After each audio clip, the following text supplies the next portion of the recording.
Majority इस वक्त PDM की 12 से 14 जमातें हैं जो अगेंस्ट है इमरान खान साहब के खिलाफ। अकेला बंदा कैसे लड़ेगा इन सबसे? सर अकेला बंदा तो आपको लड़ेगा कैसे, वो तो लड़के दिखा रहा है और उसके लड़ने का जो बेसिक मकसद है ना, वो जो उसको एक ताकत मिल रही है वो मेरे अल्लाह की ताकत है। क्यों कि अल्लाह ताला ने उसकी नीयत साफ़ रखी हुई है। और जिस बंदे की नीयत साफ़, देखें न्यूट्रल्स उसके खिलाफ, हुकूमत उसके खिलाफ, अमेरिका, इजराइल, इंडिया उसके खिलाफ, सब ने मिलके निकाल दिया। रास्ता कोई नज़र नहीं आ रहा, हम खुद मायूस बैठे हैं। और मैं हैरान हूँ, इमरान खान पे सलूट करता हूँ उस बंदे को कि वो फिर भी एतमाद के साथ जो है वो लगा हुआ है कि नहीं हम जीतेंगे। ये सारी चीज़ें साबित कर रही हैं कि इंशाअल्लाह ताला जीत होने वाली है और अवाम की जीत होने वाली है। इसके अंदर कोई चक्कर नहीं। 12 छोड़ के आप 28 जमातें ले हैं, 100 जमातें ले हैं, बात नीयत की है। जिसकी नीयत साफ़ है सर, जज्बा ये है कि हक और सच की जंग है। ये कोई पॉलिटिक्स नहीं है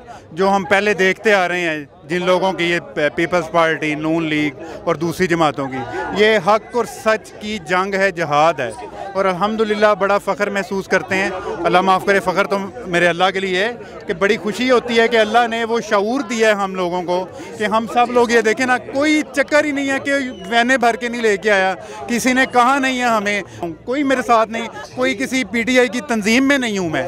तो अवाम इस तरह ही निकली हुई है, फैमिलीज़ के साथ निकली हुई है, बच्चे निकले हुए हैं, बड़े निकले हुए हैं। तो यही चक्कर है। अब इसी तरह जैसे आज मैं अब तकरीर सुन रहा था पार्लियामेंट में, CDA के जो हमारे प्राइम मिनिस्टर हैं उनकी मैं तकरीर सुन रहा था, साथ पीपल्स पार्टी बैठी हुई थी, साथ आपकी MQM बैठी हुई थी। मतलब वो जमातें जो कि 30-30 साल से किसी न किसी सूरत में जो है वो इक़्तिदार में रही हैं। तो वो प्राइम मिनिस्टर साहब हमें कह रहे हैं कि बांग्लादेश जो हमारे से बाद में आज़ाद हुआ था, या वो ममालिक जो हमारे से बाद में आज़ाद हुए थे, वो अब हमारे से बहुत ऊपर चले गए हैं। और भाई किससे पूछ रहे हो आप? हम आपसे पूछ रहे हैं। और उल्लू के पट्टो, आप अपने गिरेबान में झांको और आप अपने आप से पूछो कि ये हमने मुल्क के साथ क्या किया है। तो आप हमें बता रहे हो कि ये देखो जी हमारा मुल्क पीछे रह गया। क्या ये 3.5 साल की वजह से पीछे रहे कि आपके 30-40 साल की वजह से पीछे रहा?